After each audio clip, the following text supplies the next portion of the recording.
Sermon 34 of the 36 Lessons of Vivec. Then Vivec left the ministry of truth and went back to the space that was not a space.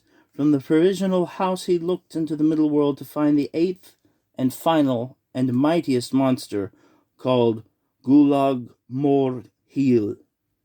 And more. The wise man must look elsewhere for this string of power. Vivec called to his side the Hortator, and this was the first time that Nerevar had ever been to the provisional house. He had the same vision that Vivec had so many years ago, that of the two-headed ruling king. "Who is that?" he wondered. Vivec said, "The red jewel of conquest." Nerevar, perhaps because he was frightened, became vexed at his lord's answer. "Why are you always so evasive?" Vivec told the Hortator that to be otherwise was to betray his nature. Together they moved into the middle world, to a village where Vivec had been found by Ayem and Set.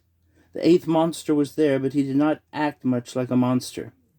He sat with his legs in the ocean, with a troubled look on his face. When he saw his mother-father, he asked why he should have to die and return to oblivion. Vivec told the eighth monster that to be otherwise was to betray his nature, since this did not seem to satisfy the monster, and Vivec still had a touch of Ayem's mercy. He said, "The fire is mine, let it consume thee.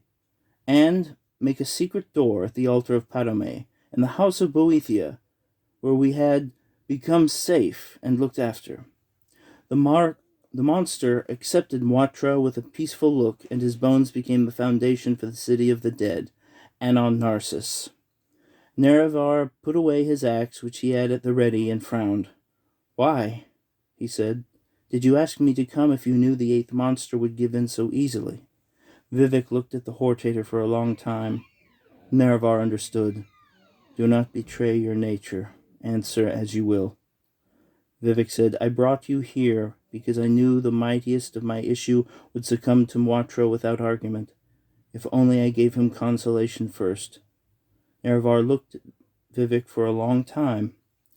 Vivec understood. "Say the words, Hortator."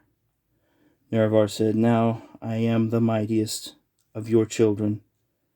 Let this sermon be a consolation to those who read it and are destined to die as all men and Mer are."